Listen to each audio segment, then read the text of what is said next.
Di mana saja mereka dijumpai, mereka dapat ditangkap, karena lemah dan sedikitnya jumlah mereka, dan dibunuh dengan sekeras-kerasnya. Kemudian Allah Ta'ala berfirman, sebagai sunnah Allah yang berlaku atas orang-orang yang telah terdahulu sebelumnya. Yakni, inilah sunnah Allah yang diberlakukan terhadap kaum munafik, jika mereka bersikukuh dalam kemunafikan dan kekafiran mereka, yaitu mereka akan dikuasai sepenuhnya dan dikalahkan oleh kaum yang beriman. Dan kamu sekali-kali tidak akan mendapati perubahan pada sunnah Allah. Yakni, sunnah Allah tentang ketakutan kaum munafik itu tidak akan berubah dan berganti. Manusia bertanya kepadamu tentang hari kiamat. Katakanlah, sesungguhnya pengetahuan tentangnya hanya ada pada sisi Allah. Dan tahukah kamu, boleh jadi hari kiamat itu sudah dekat waktunya, ayat 63. Sesungguhnya Allah melaknat orang-orang kafir dan menyediakan bagi mereka api yang menyala-nyala, ayat 64. Mereka kekal di dalamnya untuk selamanya. Mereka tidak memperoleh seorang pelindung pun dan tidak pula seorang penolong, ayat 65. Pada hari wajah mereka dibolak-balikan di dalam neraka, mereka berkata, alangkah baiknya, andaikan kami taat kepada Allah dan taat kepada Rasul, ayat 66. Dan mereka berkata, ya Tuhan kami, sesungguhnya kami telah menaati pemimpin-pemimpin dan para cendekiawan kami, lalu mereka menyesatkan kami dari jalan itu, ayat 67. Ya Tuhan kami, berilah kepada mereka azab 2 kali lipat dan kutuklah mereka dengan kutukan yang hebat, ayat 68. Allah Ta'ala memberitahukan kepada Rasulullah bahwa dia akan ditanya oleh manusia soal kiamat. Kemudian Allah membimbingnya agar dia mengembalikan persoalan kiamat itu kepada Allah Azza wa Jalla, Allah yang Maha Mulia dan Maha Besar. Hal ini sebagaimana difirmankan Allah di dalam surah Al-A'raf sebagai surah Makkiyah, sedang surah Al-Ahzab ini adalah Madaniyah. Namun, keterangan pada keduanya sama, yaitu keharusan bagi Nabi untuk mengembalikan persoalan kiamat kepada yang mengadakannya. Namun, di sini Allah berfirman, dan tahukah kamu, boleh jadi hari kiamat itu sudah dekat waktunya.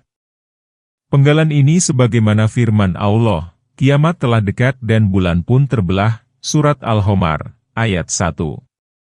Kemudian Allah Ta'ala berfirman, sesungguhnya Allah melaknat orang-orang kafir, yakni menjauhkan mereka dari rahmat, dan menyediakan bagi mereka api yang menyala-nyala, di negeri akhirat, sedang mereka kekal di dalamnya untuk selamanya, yakni mereka menetap untuk selamanya, tidak akan pernah keluar lagi, dan tidak akan pernah dihentikan.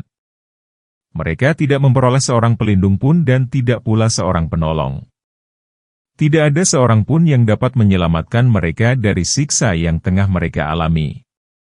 Kemudian Allah Ta'ala berfirman, pada hari wajah mereka dibolak-balikan di dalam neraka, mereka berkata, alangkah baiknya, andaikan kami taat kepada Allah dan taat kepada Rasul. Wajah mereka disungkurkan ke dalam neraka dan dikusuk-kusukan ke dalam jahanam.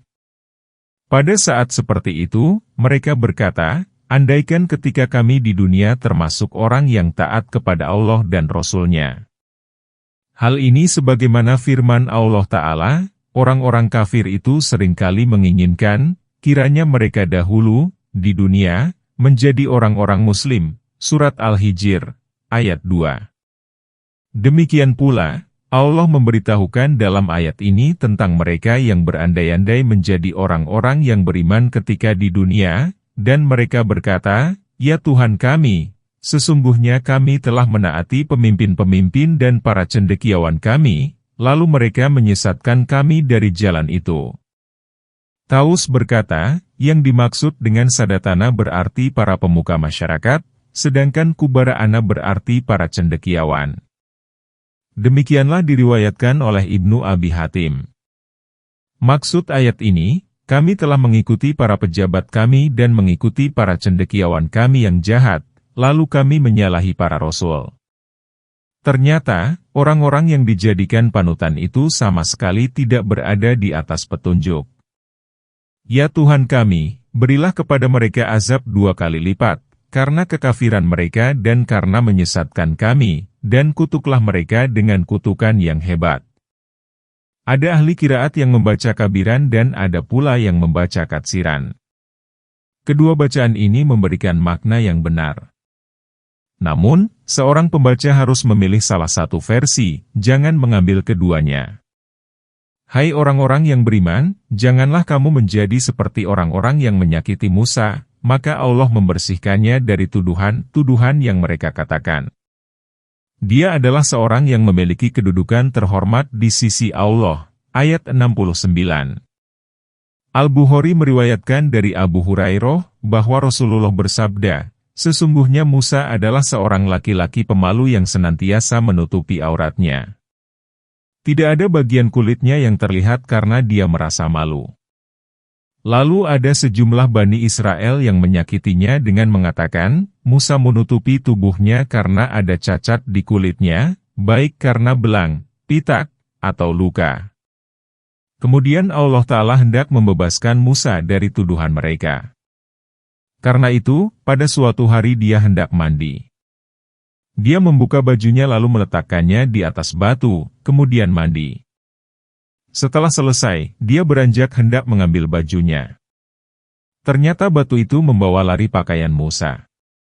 Kemudian Musa mengambil tongkatnya lalu mengejar batu tersebut sambil berkata, bajuku di atas batu. Bajuku di atas batu.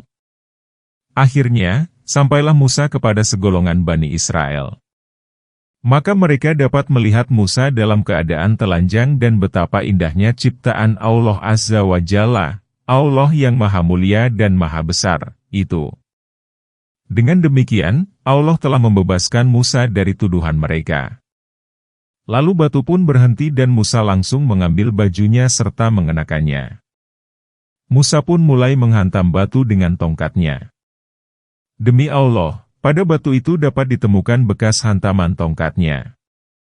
Musa menghantamnya sebanyak 3, 4, atau 5 kali. Itulah maksud firman Allah, hai orang-orang yang beriman, janganlah kamu menjadi seperti orang-orang yang menyakiti Musa, maka Allah membersihkannya dari tuduhan-tuduhan yang mereka katakan. Dia adalah seorang yang memiliki kedudukan terhormat di sisi Allah. Hadis Bukhari. Hadis ini hanya diriwayatkan oleh Bukhari, tanpa Muslim. Imam Ahmad meriwayatkan dari Abdullah bin Mas'ud, dia berkata, pada suatu hari Rasulullah membagi-bagi ghanimah. Lalu seseorang dari kaum Ansyar berkata, pembagian ini tidak ditujukan karena Allah.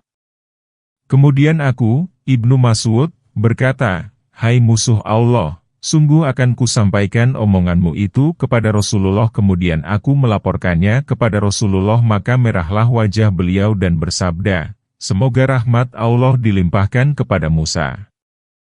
Sungguh dia telah disakiti dengan yang lebih daripada omongan itu, namun dia bersabar. Hadis ini dikemukakan dalam Syahihain. Firman Allah Ta'ala, dia adalah seorang yang memiliki kedudukan terhormat di sisi Allah. Yakni, Musa memiliki kehormatan dan keagungan di sisi Allah Ta'ala. Sekelompok ulama salaf berkata, tidaklah Musa meminta sesuatu kepada Allah melainkan dia memberinya. Namun, dia tidak diperkenankan melihat Allah. Sebagian ulama berkata, di antara kehormatannya yang besar di sisi Allah ialah permintaan bantuan agar Harun, saudaranya, juga diutus Allah untuk menyertainya. Permintaan ini dikabulkan Allah, sebagaimana firman-Nya, dan kami menganugerahkan kepadanya sebagian rahmat kami, yaitu saudaranya, Harun, sebagai nabi. Hai orang-orang yang beriman, bertakwalah kepada Allah dan ucapkanlah perkataan yang benar. Ayat 70. Maka Allah memperbaiki amal-amalmu dan mengampuni dosa-dosamu. Barang siapa yang menaati Allah dan Rasul-Nya, maka sesungguhnya dia telah mendapat kemenangan yang besar. Ayat 71. Allah Ta'ala menyuruh hamba-hambanya yang beriman agar bertakwa kepadanya dan menyembahnya seolah-olah dia melihatnya, serta hendaklah mereka mengatakan perkataan yang benar, yakni perkataan yang lurus, tidak bengkok, dan tidak menyimpang. Allah menjanjikan kepada mereka, jika mereka melaksanakan perintah itu, pahala berupa perbaikan atas amal-amal mereka. Maksudnya, Allah akan memberi mereka taufik untuk melakukan amal-amal soleh dan mengampuni dosa-dosa mereka yang terdahulu serta dosa yang mungkin akan mereka lakukan pada masa yang akan datang dengan cara menuntun mereka kepada tobat. Kemudian Allah Ta'ala berfirman, barang siapa yang menaati Allah dan Rasul-Nya, maka sesungguhnya dia telah mendapat kemenangan yang besar, yaitu Allah akan melindunginya dari api jahanam lalu menempatkannya di dalam kenikmatan abadi.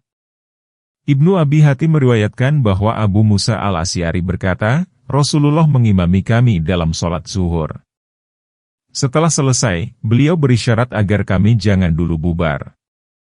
Maka kami pun tetap duduk. Beliau bersabda, Allah menyuruhku agar aku menyuruh kalian bertakwa kepada Allah dan mengucapkan perkataan yang benar.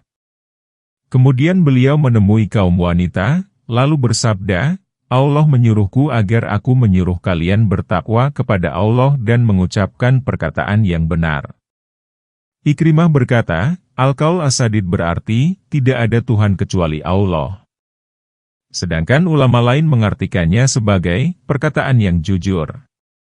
Dan yang lain lagi mengartikannya sebagai kebenaran. Semua pengertian ini benar.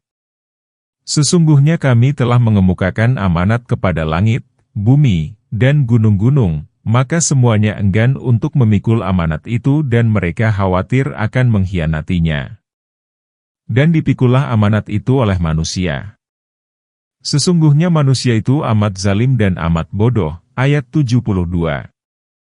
Agar Allah mengazab orang-orang munafik laki-laki dan perempuan serta orang-orang musyrik laki-laki dan perempuan, agar Allah menerima tobat orang-orang mukmin laki-laki dan perempuan. Allah adalah Maha Pengampun lagi Maha Penyayang. Ayat 73. Al-Aufi meriwayatkan dari Ibnu Abbas, yang dimaksud amanat ialah ketaatan. Allah menawarkan ketaatan kepada langit, bumi, dan gunung-gunung sebelum dia menawarkannya kepada Adam. Namun, ketiganya tidak sanggup. Lalu Allah berfirman kepada Adam, sesungguhnya aku telah menawarkan amanat kepada langit, bumi, dan gunung-gunung. Semuanya tidak sanggup. Apakah kamu sanggup memegang teguh perkara yang terdapat di balik amanat itu? Adam berkata, ya Tuhanku, apakah yang ada di baliknya? Allah berfirman, jika kamu berbuat baik maka mendapat imbalan dan jika berbuat buruk maka mendapat hukuman. Kemudian Adam mengambilnya, lalu memikulnya. Itulah maksud firman Allah Ta'ala, dan dipikulah amanat itu oleh manusia. Sesungguhnya manusia itu amat zalim dan amat bodoh, yakni terperdaya oleh perintah Allah. Ibnu Jarir meriwayatkan dari Said bin Jubair dari Ibnu Abbas. Belum lagi berlangsung lama, yaitu baru sekitar jarak antara asyar hingga malam dan masih pada hari tersebut, Adam telah melakukan kesalahan. Mujahid, Said bin Jubair, A'ad-Dahak, Hasan Basri riwayati, dan ulama lainnya yang tidak hanya seorang mengatakan bahwa amanat itu berarti kewajiban-kewajiban. Ulama lain mengatakan bahwa amanat bermakna ketaatan. Ada pula yang memahaminya sebagai agama, kewajiban, dan hudud, mencegah. Yang lain lagi memahaminya sebagai mandi janabah. Dan yang lain memahaminya sebagai sholat, puasa, dan mandi janabah. Pendapat-pendapat tersebut tidaklah kontradiktif, namun saling melengkapi dan berpangkal kepada pengertian amanat sebagai taklif, beban kewajiban, dan penerimaan perintah serta larangan secara bersyarat. Artinya, jika seseorang melaksanakannya maka diganjar, dan jika meninggalkannya maka diberi sanksi. Kemudian amanat itu diterima oleh manusia karena kelemahan dan kebodohannya, kecuali orang yang diberi taufik oleh Allah. Dialah tempat meminta pertolongan. Di antara hadis yang berkenaan dengan amanat ialah hadis yang diriwayatkan oleh Imam Ahmad dari Hudzaifah. Dia berkata, Rasulullah menceritakan kepada kami dua kejadian. Aku sudah melihat bukti kejadian pertama dan menanti bukti kejadian yang kedua. Pertama, Beliau telah menceritakan kepada kami pada saat amanat masih mengakar dalam lubuk hati manusia. Kemudian turunlah Al-Quran, lalu mereka mempelajari Al-Quran dan Sunnah Rasul. Kedua, Nabi menceritakan ihwal tercabutnya amanat dari kalbu manusia. Beliau berkata, seseorang tidur, lalu tercabutlah amanat dari hatinya hingga tinggal sedikit bekasnya saja. Kemudian dia tidur lagi, lalu tercabutlah bekas amanat yang sedikit itu sehingga tinggallah seperti lepuhan. Al-Majlu, misalnya kamu menginjak bara lalu melepuh tetapi di dalamnya tidak apa-apa, kecuali berair. Atau yang disebabkan gesekan tangan dengan alat saat bekerja lalu timbul semacam gelembung yang hanya berisi air. Peringkas. Setelah itu, orang-orang seperti mampu berjual beli tetapi tidak dijumpai lagi orang yang jujur. Karena itu, dikatakanlah, di sana, pada Bani Fulan, masih ada seorang yang dapat dipercaya.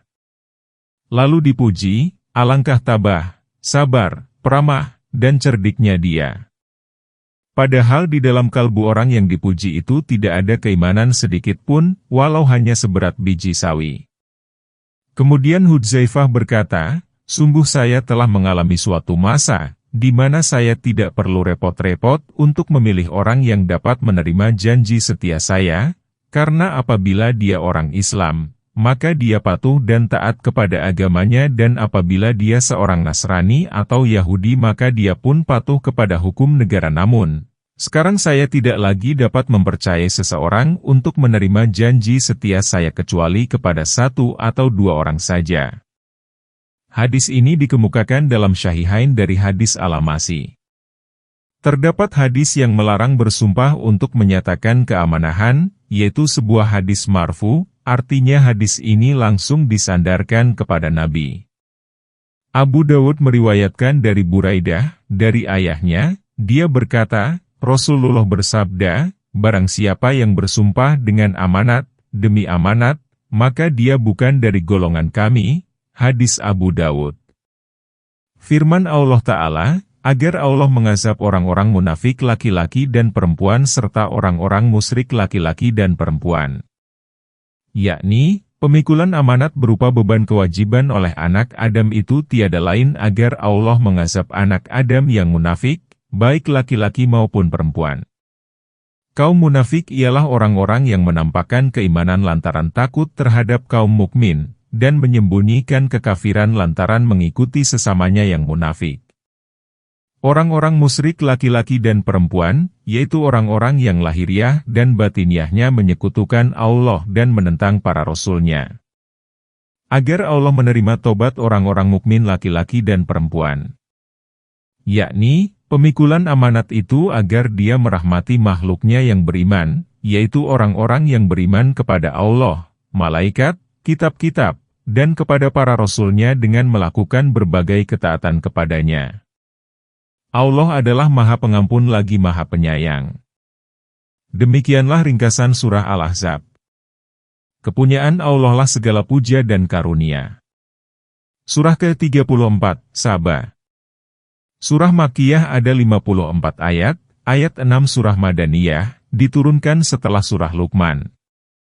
Dengan nama Allah yang Maha Pemurah dan Maha Pengasih.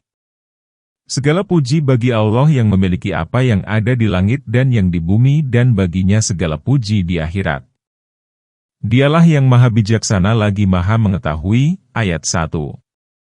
Dia mengetahui apa yang masuk ke dalam bumi, apa yang keluar darinya, apa yang turun dari langit, dan apa yang naik kepadanya. Dialah yang Maha Penyayang lagi Maha Pengampun, ayat 2. Allah Ta'ala memberitahukan ihwal dirinya yang mulia bahwasanya segala puji, secara mutlak, adalah kepunyaan Allah baik di dunia maupun di akhirat. Dialah yang memberikan nikmat kepada penghuni dunia dan akhirat. Dialah yang Maha Bijaksana dan yang mengatur. Tidak ada sekutu baginya dalam semua itu. Segala perkara kepunyaan Dia, sebagai hambanya, di bawah pengelolaannya, dan di bawah kuasanya.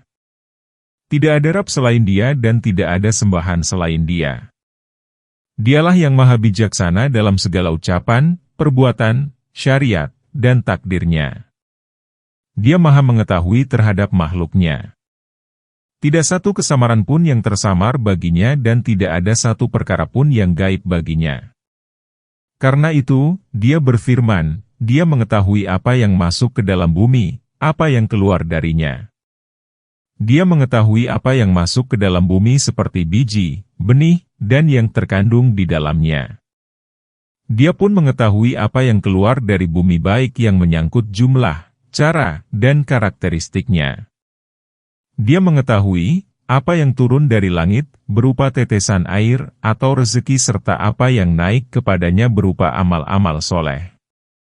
Dialah yang Maha Penyayang, kepada hamba-hambanya, lagi Maha Pengampun, atas dosa-dosa orang yang bertobat kepadanya dan bertawakal kepadanya.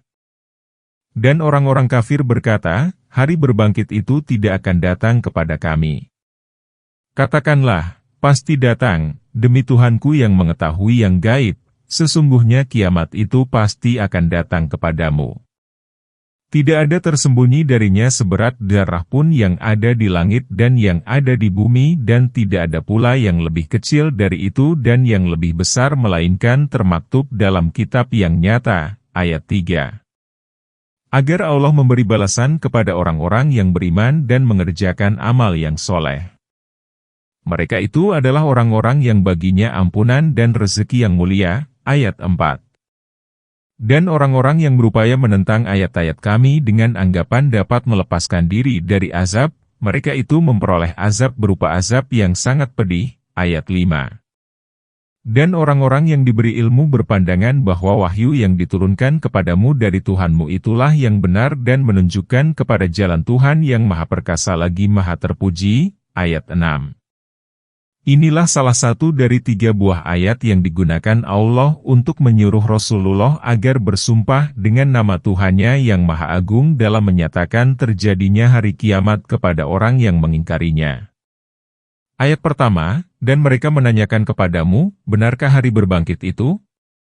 Katakanlah, ya, demi Tuhanku, sesungguhnya hari berbangkit itu adalah benar. Surat Yunus, ayat 53. Ayat kedua, dan orang-orang kafir berkata, hari berbangkit itu tidak akan datang kepada kami. Katakanlah, pasti datang, demi Tuhanku yang mengetahui yang gaib, sesungguhnya kiamat itu pasti akan datang kepadamu. Surat Saba, ayat 3.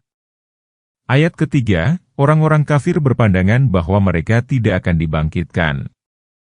Katakanlah, tidak demikian, demi Tuhanku, kamu benar-benar akan dibangkitkan. Surat At-Tagaabun, ayat 7.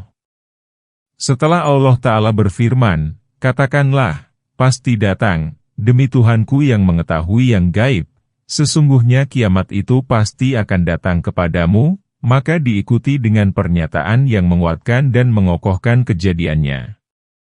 Oleh sebab itu, Allah Azza wa Jalla, Allah yang Maha Mulia dan Maha Besar, berfirman, yang mengetahui yang gaib. Tidak ada tersembunyi darinya seberat darah pun yang ada di langit dan yang ada di bumi dan tidak ada pula yang lebih kecil dari itu dan yang lebih besar melainkan termaktub dalam kitab yang nyata. Yakni, tidak ada yang gaib baginya. Semua makhluknya berada di bawah pengetahuannya. Tidak ada satu perkara pun yang tersamar baginya. Walaupun tulang belulang telah hancur, Allah Azza wa Jalla, Allah yang Maha Mulia dan Maha Besar, mengetahui di mana tempat materinya. Kemudian, Dia menciptakannya kembali seperti penciptaan pada pertama kalinya. Sesungguhnya, Dia Maha mengetahui atas segala sesuatu. Kemudian Dia menjelaskan hikmah hari berbangkit. Maka Dia berfirman, agar Allah memberi balasan kepada orang-orang yang beriman dan mengerjakan amal yang soleh. Mereka itu adalah orang-orang yang baginya ampunan dan rezeki yang mulia. Dan, orang-orang yang berupaya menentang ayat-ayat kami dengan anggapan dapat melepaskan diri dari azab. Yakni, mereka berpaling dari jalan Allah dan mendustakan para rasul-Nya. Mereka itu memperoleh azab berupa azab yang sangat pedih. Penggalan ini sebagaimana firman Allah Ta'ala, tidaklah sama para penghuni neraka dan para penghuni surga. Para penghuni surga itu merupakan orang-orang yang beroleh kemenangan. Surat Al-Hasyr, ayat 20. Firman Allah Ta'ala, dan orang-orang yang diberi ilmu berpandangan bahwa wahyu yang diturunkan kepadamu dari Tuhanmu itulah yang benar. Inilah hikmah. Lainnya, di samping hikmah di atas, dari adanya hari berbangkit. Hikmah kedua ini ialah bahwa tatkala orang-orang yang beriman menyaksikan terjadinya kiamat dan pemberian pahala kepada orang-orang soleh dan siksa kepada kaum yang jahat, persis sebagaimana dijanjikan Allah, maka mereka memandangnya dengan ainul yakin.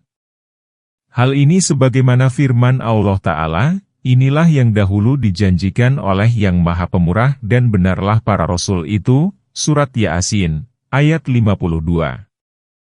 Firman Allah Ta'ala, dan Dia menunjukkan kepada jalan Tuhan yang Maha Perkasa lagi Maha Terpuji. Yakni, sesungguhnya Al-Quran ini merupakan kebenaran semata dalam segala hal yang diinformasikannya serta menunjukkan kepada jalan Tuhan yang Maha Perkasa, yang tidak dapat dikalahkan, yang Maha Terpuji, dalam seluruh perkataan, perbuatan, syariat, dan takdirnya, yang terpuji dalam semua itu. Dan orang-orang kafir berkata, maukah kami tunjukkan kepada seorang laki-laki yang memberitahukan kepadamu bahwa apabila tubuhmu telah hancur dengan sehancur-hancurnya, sesungguhnya kamu benar-benar akan tercipta lagi dalam sosok yang baru. Ayat 7. Apakah dia mengada-adakan kebohongan terhadap Allah ataukah dia berpenyakit gila? Tidak. Namun, orang-orang yang tidak beriman kepada akhirat berada dalam siksaan dan kesesatan yang jauh. Ayat 8. Maka apakah mereka tidak melihat langit dan bumi yang ada di hadapan dan di belakang mereka? Jika kami menghendaki, niscaya kami benamkan mereka ke dalam bumi atau kami jatuhkan kepada mereka gumpalan dari langit. Sesungguhnya pada yang demikian itu benar-benar terdapat tanda kebesaran bagi setiap hamba yang kembali. Ayat 9. Kaum musyrik memandang kejadian kiamat sebagai hal yang mustahil. Mereka mengolok-olok Rasulullah yang memberitahukan kiamat. Dan orang-orang kafir berkata, maukah kami tunjukkan kepada seorang laki-laki yang memberitahukan kepadamu bahwa apabila tubuhmu telah hancur dengan sehancur-hancurnya, yakni materi tubuhnya telah hancur luluh, sesungguhnya kamu benar-benar akan tercipta lagi. Setelah keadaannya seperti itu, dalam sosok yang baru. Yakni, kamu akan dibangkitkan dalam keadaan hidup dan diberi rezeki. Pemberitahuannya itu dapat dilihat dari dua alasan. Pertama, mungkin karena dia, Muhammad, sudah terbiasa mengada-adakan kebohongan kepada Allah bahwa dia menerima wahyu tentang kejadian kiamat itu. Kedua, atau karena dia memang orang yang berpenyakit gila. Karena itu, mereka berkata, apakah dia mengada-adakan kebohongan terhadap Allah ataukah dia berpenyakit gila? Kemudian Allah membantah mereka, tidak. Namun, orang-orang yang tidak beriman kepada akhirat berada dalam siksaan dan kesesatan yang jauh. Yakni, persoalannya tidaklah seperti dugaan mereka. Namun, Muhammad adalah seorang yang jujur, soleh, lurus, terpercaya, dan pembawa kebenaran. Sedang mereka adalah para pendusta lagi dungu. Yang dimaksud, di dalam azab, ialah dalam kekafiran yang mengantarkan kepada azab. Dan, yang dimaksud, kesesatan yang jauh, ialah jauh dari kebenaran ketika di dunia. Kemudian Allah Ta'ala berfirman, maka apakah mereka tidak melihat langit dan bumi yang ada di hadapan dan di belakang mereka? Apakah mereka tidak melihat kekuasaan Allah Ta'ala dalam mengadakan semua makhluk yang besar ini? Lalu, apakah yang membuat mereka memandang pembangkitan tubuh untuk kedua kalinya dan pengutusan seorang Rasul yang menyelamatkan dan mengajari mereka apa yang sebelumnya tidak mereka ketahui sebagai sesuatu yang mustahil? Jika kami menghendaki, niscaya kami benamkan mereka ke dalam bumi atau kami jatuhkan kepada mereka gumpalan dari langit. Jika kami berkehendak, niscaya kami siksa mereka, karena pendustaan itu, dengan membenamkannya ke dalam bumi atau menghujani mereka dengan azab yang keras. Namun, kami tangguhkan azab itu karena kehiliman, kelembutan dan sifat pemaaf kami. Sesungguhnya pada yang demikian itu benar-benar terdapat tanda kebesaran bagi setiap hamba yang kembali.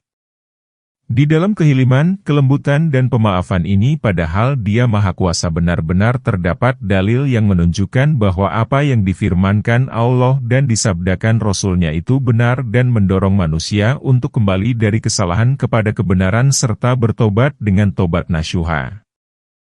Penggalan ini mendorong manusia supaya bertobat, beriman, membenarkan, dan berserah diri. Dan sesungguhnya telah kami berikan kepada Daud karunia dari kami. Hai gunung-gunung dan burung-burung, bertasbihlah berulang-ulang bersama Daud. Dan kami telah melunakkan besi untuknya, ayat 10. Buatlah baju besi yang besar-besar dan ukurlah anyamannya, serta kerjakanlah amal yang soleh. Sesungguhnya aku melihat apa yang kamu kerjakan, ayat 11. Allah Ta'ala memberitahukan nikmat yang telah dikaruniakan kepada hamba dan Rasul-Nya, Daud. Nikmat itu berupa karunia yang nyata, penyatuan kenabian dan kerajaan yang kokoh dalam dirinya, para tentara yang banyak jumlahnya dan lengkap persenjataannya, suara merdu dan indah saat dia bertasbih, sehingga jika dia bertasbih, burung-burung pun ikut serta, burung yang sedang terbang dapat berhenti di udara demi dia, dan kemampuannya berkomunikasi dengan berbagai jenis binatang. Firman Allah Ta'ala, bertasbihlah berulang-ulang, yakni ulangilah tasbih bersama Daud. Gunung-gunung dan burung disuruh mengulangi tasbih bersama Daud dengan menggunakan suaranya sendiri. Firman Allah Ta'ala, dan kami telah melunakkan besi untuknya. Hasan Basri dan yang lainnya berkata, Daud tidak perlu membakar besi terlebih dahulu dan tidak perlu memipihkannya dengan palu, namun cukup dengan lipatan-lipatan tangannya sebagaimana yang dilakukan tukang jahit. Karena itu, Allah berfirman, buatlah baju besi yang besar-besar. Daud merupakan orang yang pertama kali membuat baju besi. Sebelum itu, hanya berupa lempengan tameng. Dan ukurlah anyamannya, yakni jangan terlalu melunakkan penyambung antar lempengan karena akan membuat longgar dan berisik, serta jangan pula terlampau mengencangkan anyamannya karena bisa melebar. Namun, buatlah dengan ukuran tertentu.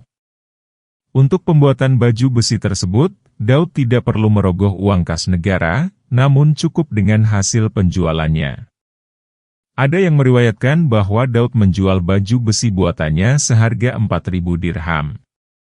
Kemudian sepertiga hasilnya disedekahkan, sepertiganya untuk membeli keperluan dan biaya rumah tangganya, dan sepertiga lagi disimpan untuk sedekah harian hingga dia membuat baju berikutnya. Sesungguhnya Allah telah memberi Daud sesuatu yang tidak diberikan kepada orang lain, yaitu suara yang merdu. Jika dia membaca Zabur, maka seolah-olah di tenggorokannya terdapat 70 terompet. Firman Allah Ta'ala, serta kerjakanlah amal yang soleh, dengan berbagai nikmat yang telah dianugerahkan Allah Ta'ala kepadamu. Sesungguhnya aku melihat apa yang kamu kerjakan, yakni mengawasimu, Maha melihat amal-amalmu dan ucapanmu. Tidak ada satu perkara pun yang tersamar bagiku. Dan kami tundukkan angin bagi Sulaiman yang perjalanannya di waktu pagi sama dengan perjalanan sebulan dan perjalanannya di waktu sore sama dengan perjalanan sebulan. Dan kami alirkan cairan tembaga baginya. Dan sebagian jin ada yang bekerja di hadapannya dengan izin Tuhannya. Dan siapa yang menyimpang di antara mereka dari perintah kami, kami rasakan kepadanya azab neraka yang apinya menyala-nyala, ayat 12. Para jin itu membuat untuk Sulaiman apa yang dikehendakinya dari gedung-gedung yang tinggi dan patung-patung dan piring-piring yang seperti kolam serta periuk yang tetap. Bekerjalah hai keluarga Daud untuk bersyukur. Dan sedikit sekali di antara hamba-hambaku yang bersyukur. Ayat 13. Setelah Allah menceritakan nikmat yang dianugerahkan kepada Daud, maka dia menggabungkannya dengan penceritaan nikmat yang diberikan kepada Sulaiman. Seperti penaklukan angin sehingga embusannya dapat mempersingkat perjalanan sebulan dalam setengah hari saja, baik dari pagi sampai siang maupun dari siang sampai petang. Sehubungan dengan firman Allah, dan kami alirkan cairan tembaga baginya, Ibnu Abbas dan para tabi'in lainnya mengartikan Al-Kitir sebagai tembaga.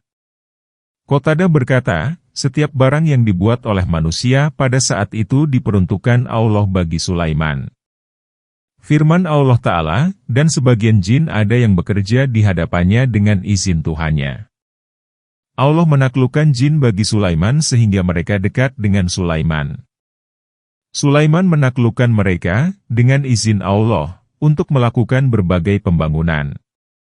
Jin adalah anak iblis, sebagaimana manusia merupakan anak Adam. Di antara anak iblis dan anak Adam itu ada yang beriman. Keduanya sama-sama berhak mendapat pahala maupun siksa. Barang siapa di antara anak iblis dan anak Adam itu yang beriman, maka dialah wali Allah. Dan barang siapa di antara keduanya kafir, maka dialah setan.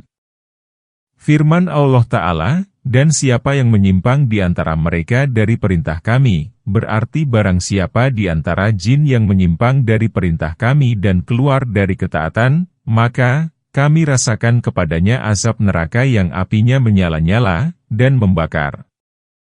Para jin itu membuat untuk Sulaiman apa yang dikehendakinya dari gedung-gedung yang tinggi dan patung-patung. Menurut Ad-Dahak, yang dimaksud dengan Al-Maharib ialah masjid-masjid. Adapun Etamatsil berarti gambar-gambar yang terbuat dari tembaga. Pendapat lain mengatakan bahwa ia terbuat dari tanah dan kaca. Firman Allah Ta'ala, dan piring-piring yang seperti kolam serta periuk yang tetap, karena demikian besar dan beratnya. Firman Allah Ta'ala, bekerjalah hai keluarga Daud untuk bersyukur. Abu Abdurrahman As-Sulma berkata, sholat merupakan syukur, puasa merupakan syukur, dan setiap perbuatan baik yang dilakukan karena Allah merupakan syukur. Syukur yang paling utama adalah memuji. Dia juga berkata, syukur itu berupa ketakwaan kepada Allah dan amal soleh. Dan keluarga Daud bersyukur kepada Allah baik dengan ucapan maupun perbuatan. Ibnu Abi Hatim meriwayatkan dari Sabit Al-Banani, dia berkata, sesungguhnya Daud telah menugaskan sholat kepada keluarga, anak, dan istrinya. Maka tidaklah siang dan malam datang melainkan anggota keluarga Daud itu mendirikan sholat. Karena itu, Allah berfirman, bekerjalah, hai keluarga Daud, untuk bersyukur. Dan sedikit sekali di antara hamba-hambaku yang bersyukur. Dalam Syahihain diriwayatkan dari Rasulullah, beliau bersabda, sholat yang paling disukai Allah adalah sholat yang dilakukan Daud. Dia tidur setengah malam, sholat sepertiga malam, dan tidur lagi seperenam malam. Puasa yang paling disukai Allah ialah puasa Daud. Dia berpuasa sehari dan berbuka sehari. Dia tidak kabur bila bertemu musuh, muttafaq alaih. Maka tatkala kami telah menetapkan kematian Sulaiman, tidak ada yang menunjukkan kepada mereka kematiannya itu kecuali rayap yang memakan tongkatnya. Maka tatkala dia telah tersungkur, tahulah jin itu bahwa kalau sekiranya mereka mengetahui yang gaib tentulah mereka tidak akan tetap dalam siksa yang menghinakan. Ayat 14. Allah Ta'ala memberitahukan proses kematian Sulaiman dan bagaimana Allah merahasiakan kematiannya itu kepada jin yang ditaklukkan kepadanya untuk melakukan berbagai pekerjaan yang berat. Sesungguhnya Sulaiman itu bertelekan pada tongkatnya. Dia berada dalam posisi demikian dalam tempo yang lama, yaitu sekitar 1 tahun. Setelah tongkatnya dimakan rayap, tongkat itu pun rapuh sehingga jatuhlah Sulaiman ke tanah. Maka diketahuilah bahwa Sulaiman telah mati jauh sebelumnya, dan jelas pula bagi jin dan manusia ihwal ketidaktahuan jin mengenai perkara gaib, karena sebelumnya manusia memandang jin dapat mengetahui kegaiban, dan jin pun menyatakan ketahuannya itu. Itulah maksud firman Allah Ta'ala, maka tatkala dia telah tersungkur, tahulah jin itu bahwa kalau sekiranya mereka mengetahui yang gaib tentulah mereka tidak akan tetap dalam siksa yang menghinakan. Setelah itu, yakinlah manusia bahwa selama ini jin telah membohongi mereka. Jika mereka mengetahui kegaiban, niscaya mereka dapat mengetahui kematian Sulaiman dan mereka tidak akan terus bekerja dalam keletihan untuk Sulaiman selama lebih kurang setahun. Itulah maksud firman Allah Ta'ala, tidak ada yang menunjukkan kepada mereka kematiannya itu kecuali rayap yang memakan tongkatnya.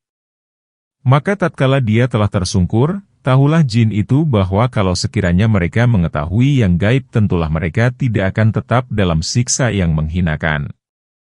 Ashbag berkata, saya menerima riwayat yang mengatakan bahwa tongkat dapat berdiri setahun. Setelah dimakan rayap selama itu, Sulaiman pun roboh. Riwayat ini dikemukakan bukan hanya oleh seorang ulama salaf. Wallahu alam. Sesungguhnya pada kaum Sabah, terdapat tanda kekuasaan di tempat kediaman mereka, yaitu 2 buah kebun di sebelah kanan dan di sebelah kiri. Makanlah olehmu rezeki yang telah dianugerahkan Tuhanmu dan bersyukurlah kepadanya. Negerimu adalah negeri yang baik dan Tuhanmu adalah Tuhan yang Maha Pengampun, ayat 15. Tetapi mereka berpaling, maka kami datangkan kepada mereka banjir yang besar dan kami ganti kedua kebun mereka dengan 2 kebun yang ditumbuhi pohon yang berbuah pahit, yaitu pohon atsel dan sedikit pohon sidir. Ayat 16. Demikianlah kami memberi balasan kepada mereka karena kekafiran mereka. Dan kami tidak menjatuhkan azab melainkan hanya kepada orang-orang yang sangat kafir. Ayat 17. Sabah merupakan nama beberapa kerajaan di Yaman dan nama penduduknya. Kaum Tababiyah termasuk bagian dari kerajaan Sabah, demikian pula Balkis yang menjadi sahabat Sulaiman. Mereka hidup di berbagai negerinya dalam kenikmatan, kesenangan, kelapangan, dan keluasan rezeki baik berupa tanaman palawija maupun buah-buahan. Kemudian, Allah mengutus para rasul yang menyuruh mereka agar memakan sebagian rezekinya dan mensyukurinya dengan jalan mengesahkannya dan menyembahnya. Maka mereka disiksa dengan mengirimkan banjir dan perpecahan antar kerajaan dan para pemangku kekuasaan. Hal ini akan dijelaskan lebih lanjut, insya Allah. Imam Ahmad meriwayatkan dari Ibnu Abbas, dia berkata, ada seseorang bertanya kepada Rasulullah tentang Sabah. Apakah Sabah itu nama seorang laki-laki, atau seorang perempuan, atau nama negeri? Maka Nabi bersabda, Sabah merupakan nama seorang laki-laki yang berputra 10 orang. 6 orang tinggal di Yaman dan 4 orang lagi tinggal di Syam. Anak-anak yang tinggal di Yaman bernama Madzahij, Kindah, Asdi, Asyariun, Anmar, dan Himair. Sedangkan, anak-anak yang tinggal di Syam bernama Falham, Jadzam, Amilah, dan Gasan. Hadis ini hasan, baik, karena memiliki sejumlah bukti yang menguatkan dan memperbaiki kualitasnya. Para pakar nasab, di antaranya ada Muhammad bin Ishaq, berkata, nama Sabah, yang sebenarnya ialah Abdu Syams bin Yasyab bin Yarab bin Kahtan. Dia dinamai Sabah, karena dia merupakan orang yang pertama kali kembali, Sabah. Para pakar nasab pun menceritakan bahwa pada zaman dahulu Sabah, sudah menceritakan ihwal kedatangan Rasulullah. Ceritanya itu terungkap dalam puisinya berikut ini. Setelah Kahtan, berkuasalah seorang nabi. Insan terbaik yang bertakwa dan bertauhid. Bernama Ahmad. Andaikan aku dikaruniai usia setahun saja setelah pengangkatannya, niscaya aku akan mencintai dan membantunya dengan segala tombak dan aneka senjata. Jika dia datang, berikanlah dukungan. Siapa yang bertemu, sampaikanlah salamku. Syair-syair di atas dikemukakan oleh Al-Hamzani di dalam kitab Al-Aqlil demikianlah, Sabah, yang ini memiliki 10 anak. Ke-10 anak ini merupakan pangkal dan asal aneka kabilah Arab Yaman. Kemudian datanglah kepada kaum Sabah, para rasul yang menyuruh mereka mengesahkan Allah Ta'ala. Mereka menaati perintah itu hingga waktu yang dikehendaki Allah. Kemudian mereka berpaling dari perintah Rasul. Karena itu, mereka pun disiksa dengan mengirimkan banjir besar. Maka, di antara mereka ada yang tetap tinggal di sana dan ada pula yang berpindah ke negeri lain. Adapun soal bendungan, dibuat karena ada sungai yang mengalir dari dua gunung. Sungai itu melintasi negeri mereka.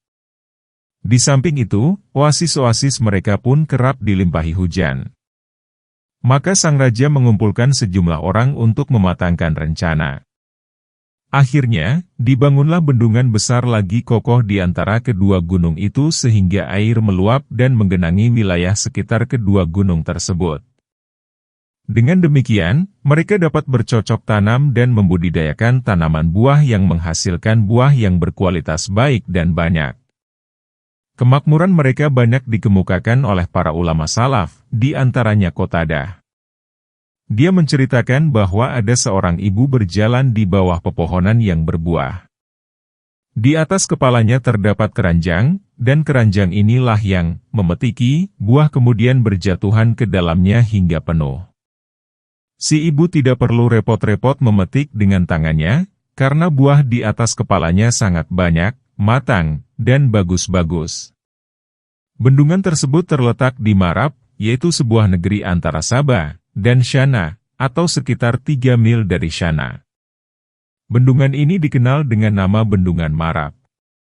Sebagian ulama menceritakan bahwa di negara mereka tidak terdapat lalat, nyamuk, dan serangga, bahkan tidak ada hama tanaman.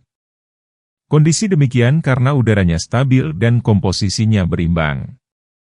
Semua itu merupakan karunia Allah dan pertolongannya yang dilimpahkan kepada mereka agar mereka mengesahkannya dan menyembahnya, sebagaimana firman Allah Ta'ala, sesungguhnya pada kaum Sabah, terdapat tanda kekuasaan di tempat kediaman mereka.